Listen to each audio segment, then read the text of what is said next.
was it like this past week to kind of get the offensive line back to full strength and have everybody out there? Yeah, it was great.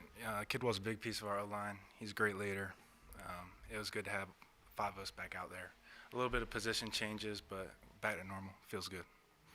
Yeah, what has it been like to see a guy like Josh kind of step in when things got injured and be able to really play on the offensive line like he did?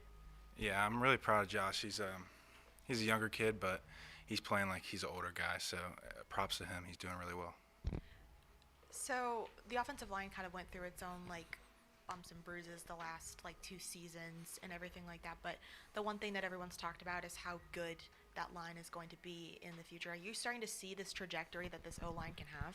Yeah, it's great because we still have a lot of eligibility left on the line. Even Kidwell has another year, so um, we're looking to just keep building our chemistry and keep going forward. And it's great to have guys like you said, like Toner, that can step up and fill a role on the O line as well. What are some of the biggest adjustments you need to make when you go from playing tackle to playing guard? And you've played both this year. How do you kind of maybe mentally and on the field, how do you kind of balance the two and go between the two? Is that an easy adjustment? I think just over time you get used to it, so it takes like a week adjustment, I'd say. The biggest difference is the space between the people. Like, yeah, everything happens a lot faster at guard, a lot more decisions to make quicker.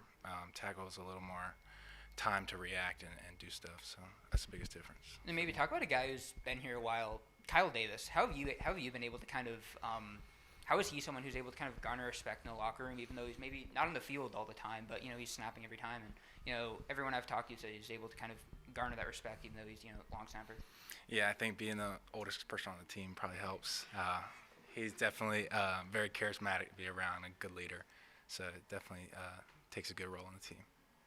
It's the same offensive line unit you guys had in the postseason last year. Now you guys have been together all year, basically this year with people getting hurt and whatnot. But where have you guys seen where have you seen the unit as a whole grow the most through these first throughout the season? I think the biggest thing that we've changed on is just becoming more physical, trying to be more dominant throughout the whole game. It takes experience and confidence to just be a physical group every single play. So that's the biggest part I think we've seen grow. When you're playing against a lot of these teams that have like a rooted FBS history, they've made this adjustment years ago. When you guys are as young as you are, like how exciting is it for you, especially after the start that you guys were able to have, to be able to do and be as successful as you guys were? And going back to, we've all talked about how good this line can be. How much is that kind of aiding that for you guys? It's a lot of fun. Coming from FCS, we're not used to being like the underdog, so taking on that new role and kind of having a chip on your shoulder is a lot of fun and new motivation for us. So it's really exciting. When you take a look at Georgia State, what is their defensive line? What kind of what do they look like on film? And what kind of challenge do they present? They're a good group. They're veterans.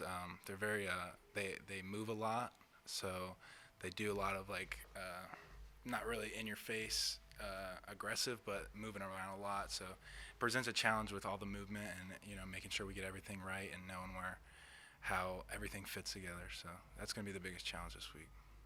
And you kind of talked about it, but in the FCS, you guys weren't used to being the underdog or losing multiple games in a row. But throughout the season, are you surprised at all of how well the move has kind of gone, being 6-3 at this point, and with 2 games to go?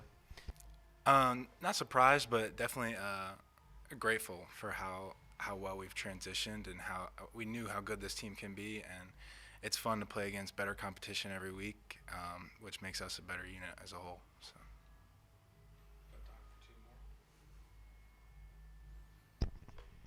Anyone on the team order Taylor Swift tickets yet? Not that I know of.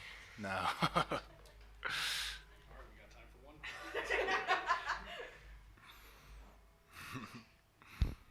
So you guys have been on the road for a while now.